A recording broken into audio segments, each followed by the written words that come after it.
உலகலாம் உணர்ந்து ஓதற்கரிகவன் நிலவுல் அவிய நீர்மலி வேணிகன் அழகில் ஜோதிகன் அம்பலத்தாடுவான் மலர் சிலம்படி வாழ்த்தி வணங்குவான். அன்பிற்கினிய சன் டிவி நேயர்கள் அனைவருக்கும் வணக்கமும் நல்வாழ்த்துக்களும்.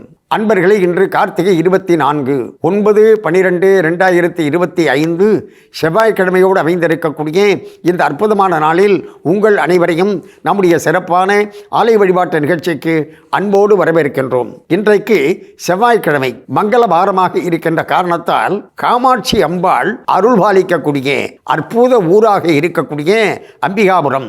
இந்த அம்பிகாபுரம் என்பது எங்கு இருக்கின்றது என்று சொன்னால் காஞ்சிபுரத்திற்கு அருகில் இருக்கின்றது. அம்பிகாபுரம் என்று சொன்னாக்க டக்குன்னு யாருக்கும் புரியாது. இப்ப அம்பி அப்படின்னு சொன்னா உடனே புரிஞ்சிடும். அம்பி என்று அழைக்கப்படுகின்றது இந்த திருத்தலம் இன்றைக்கு.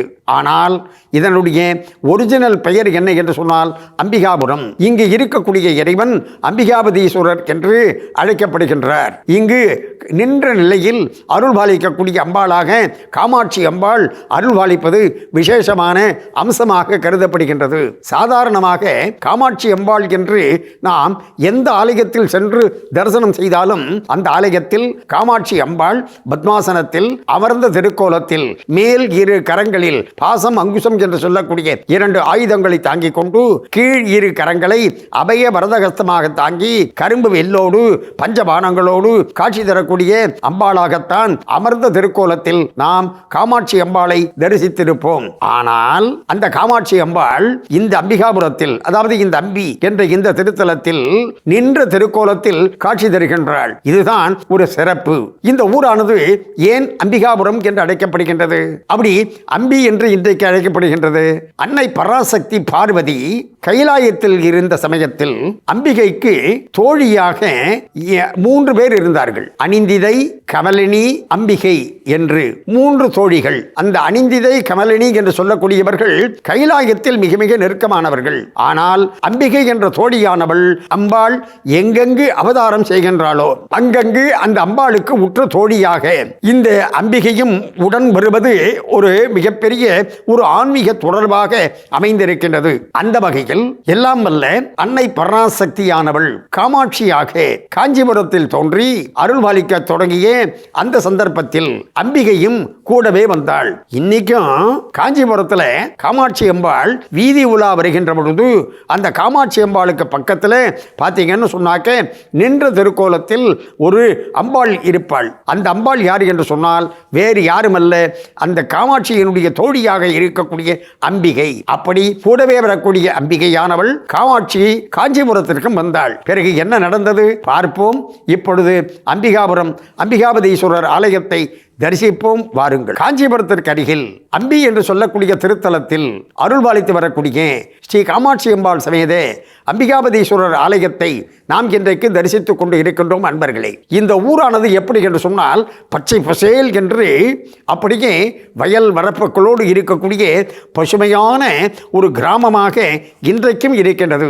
அந்த காலத்திலும் அப்படித்தான். எப்படி என்று சொன்னால் காமாட்சியோடு அம்பாளோடு வந்த அம்பிகை காமாட்சி அம்பாள் நிரந்தரமாக காஞ்சிபுரத்திலேயே தங்கிவிட்டாள். அப்படி தங்கிவிட்டதன் காரணமாக அம்பிகை என்ன செய்தால் அருகிலே இருக்கக்கூடிய இந்த அம்பி என்று அழைக்கப்படக்கூடிய இந்த கிராமத்திற்கு அப்படி வந்தாள். அப்பொழுது இந்த கிராமத்திற்கு பெயரெல்லாம் கிடையாது. அந்த அம்பிகை வந்ததற்கு பிறகுதான் இந்த கிராமத்திற்கு பெயர் ஏற்பட போகின்றது. அந்த அம்பிகையானவள் வந்து இங்கு இருக்கக்கூடிய சிவபெருமான், அந்த சிவபெருமானை அம்பிகையானவள் பூஜித்தாள்.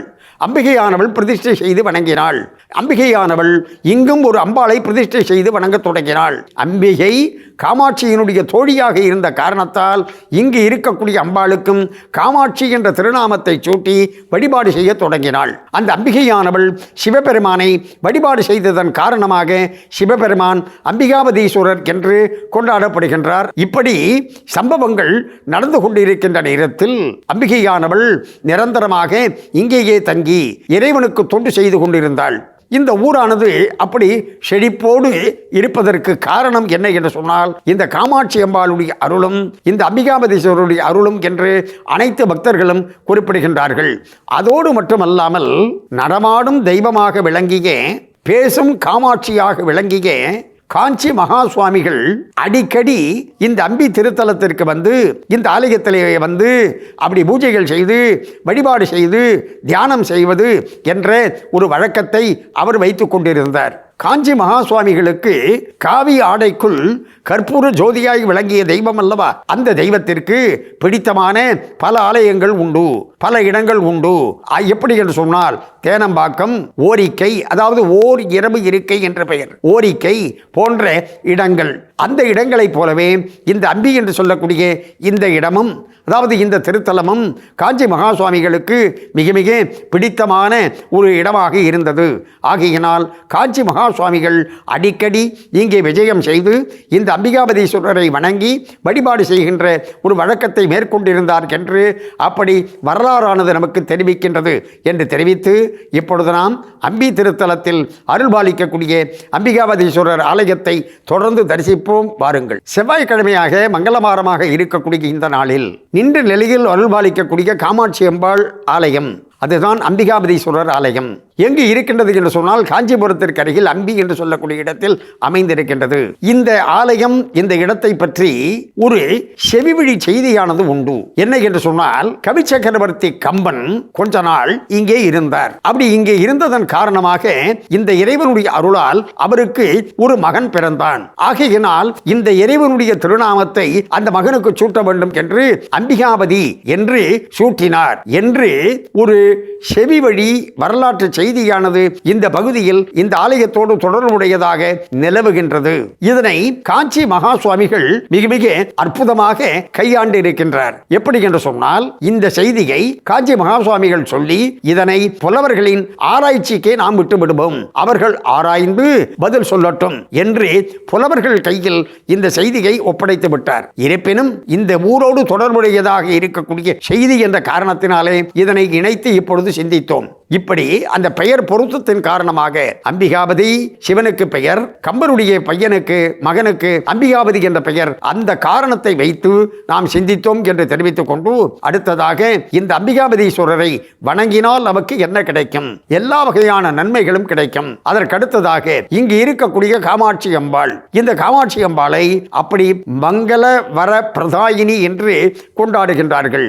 வாழ்க்கையில் யாருக்காவது மங்களமான நிகழ்ச்சிகள் தொடர்ந்து நடைபெற வேண்டும் என்று சொன்னால் அவர்கள் இந்த அம்பி திருத்தலத்தில் அருள்பாலிக்கக்கூடிய காமாட்சி அம்பாளை வந்து ஒரு 6 செவ்வாய்க்கிழமையோ அல்லது 6 வெள்ளிக்கிழமையோ அல்லது 6 ஞாயிற்றுக்கிழமையோ 6 வார வழிபாடு என்று வழிபாட்டை மேற்கொள்ள வேண்டும். அப்படி வழிபாட்டை மேற்கொண்டு 6 வாரங்கள் வந்து வழிபாடு செய்தார்கள் என்று சொன்னால் அவர்களுக்கு மனதில் ஒரு ஆறுதலும் தேறுதலும் கிடைக்கும் என்றால் மிகையல்ல என்று தெரிவித்து, இன்றைக்கு நாம் தரிசித்த அம்பி திருத்தலத்தில் அருள்பாலிக்கக்கூடிய அம்பிகாபதீஸ்வரர் மற்றும் காமாட்சி அம்பாளுடைய அருளால் நம்முடைய நேயர்கள் அனைவரும் எல்லா நலமும் பெற்று பல்லாண்டு பல்லாண்டு வாழ வேண்டும் என்று பிரார்த்தனை செய்து கொண்டு இந்த அளவில் நிறைவு செய்து கொள்வது நாகை முகுந்தன். நன்றி, வணக்கம், வாழிய நலம்.